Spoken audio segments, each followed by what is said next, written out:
like Jerry Jones sits down with Mike McCarthy before every game. That's what it sounded like to me. And goes through the game plan and makes sure that that's exactly what he wants to see on the field on Sunday afternoon. What it sounded like to me.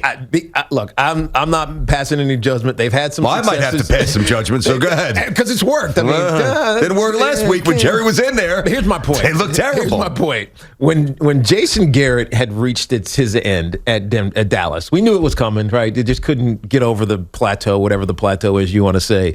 And we kept saying, well, he lasted for a really long time down there, had some ineffective seasons and wasn't great at this or wasn't great at that and really didn't develop this or that. But they hung on. I think we're starting to see why Jason Garrett lasted so long like that down there. Because Jason Garrett, and I've known him for a really long time. He was always a teammate back in the 2000s, and I have a lot of reverence for him as a friend and even as a coach as well, despite some of the failures that people want to lump onto him. But I think he has the perfect personality to deal with Jerry Jones. Mm-hmm. Someone who can accept what Jerry's going to say, but then also yes him and do his own thing. And not worry about the repercussions. That's exactly right.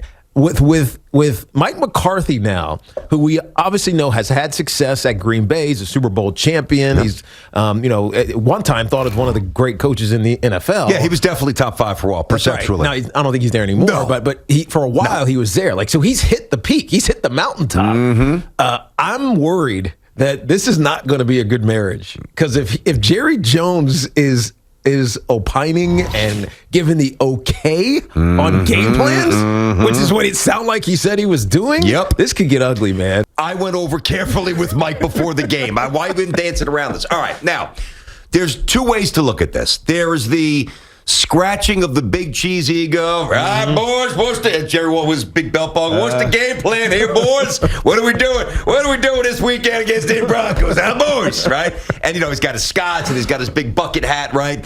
All right, that's the owner. You placate him. All right, Jerry, yeah. Is Jerry done yet? Get out. All right, now we can really start doing the game plan. Yep. That's one thing. I'm fine with that because he owns the team.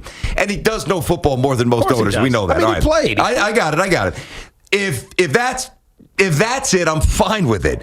And I expect it to be that, at the bare minimum. If it's the other where he's actually chiming in schematically and they are altering what they're doing based on the input from Jerry Jones, they are finished this season. Yeah, and I don't want to they're going to crash and burn, which I hope they don't do. I'll make a joke because we're just now finding out about this. Maybe that's why they got their ass kicked. Well, I just said that. You didn't hear me say that. Yeah. I said that. They were terrible. No, they were losing 30-0 in the game. But I think he's been doing this. I think he's been doing this for First time he said this on the air. True, but I think he says everything to Sean and RJ. This is a good point. He has never once quite said that. So point. Either he just was so free that it came out, it's something that he tried to conceal and it finally came out, or he was never really doing it, but now he felt the latitude to do it. He did it, and they played poorly, and he said it on the radio. But in all seriousness, it's impossible to function that way. I know, look, he played football at Arkansas, and I think he was a pretty good player too, Jerry Jones at Arkansas.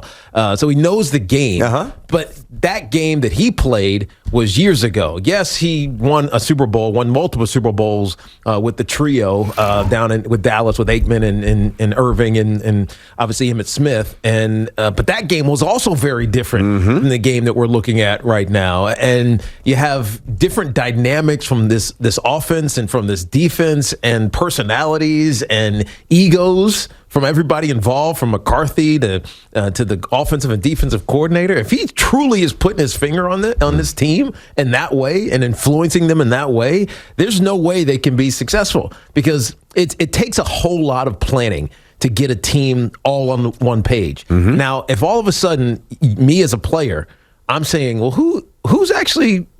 Is this McCarthy I should be listening to, or is it Jerry Jones I should be listening to? Right? And it's probably not that extreme, but in some ways it is. It's like, who's making this call? Is it you, coach, or is it the owner? Is it you, coach, or is it the owner? Yeah, that's not optimal. When it gets that way, we see this in college sometimes. Like, when you see athletic directors coming to, we've heard stories about this. Athletic directors show up at the team meeting, and the head coach is there talking, and they're like, "Dude, where are you doing? We're not listening to this head coach. Just cut the check and get out of here." Exactly. We're not listening to this head coach anymore. We know what's going on. I don't think that's going on here. It's hard not to think about that. But from an optics, even though it's an audio thing, yes, it's just not optimal. No. Imagine, I mean, I don't think that this happened, but later on in the day, right before the game with the Broncos, Jerry's walking around the practice field. Hey, Parsons. Remember what we talked about, son? Give a little wink. 3rd and 7. We do this now. I mean, again. You're joking, but why not? I don't know. He's in the booth. He's in the box, so it's not. No, I'm talking about on the Friday walkthrough or getting on the plane. I hear you. Hey, now, remember that nickel coverage, son? We got it. I don't put anything past Jerry. See, part of the problem with Jerry is that. Well, the problem is I can see him doing that. That's what I'm saying. That's why I'm laughing. They say it's dangerous to not know what you don't know. Yes. Okay? And I think that partially, I think that very much applied to him for a long time before Steven intervened. We all remember the scene in the war room. He was thinking about drafting Johnny Manziel. Right. They're like, we're going to take this kid named Zach Martin. He's going to stabilize the right side for about 15 years. So we're going to take this guy, and even though you want the quarterback, but I want Johnny. That's great. We're taking Zach. Get it in before he changes his mind. Get it on the placard, right?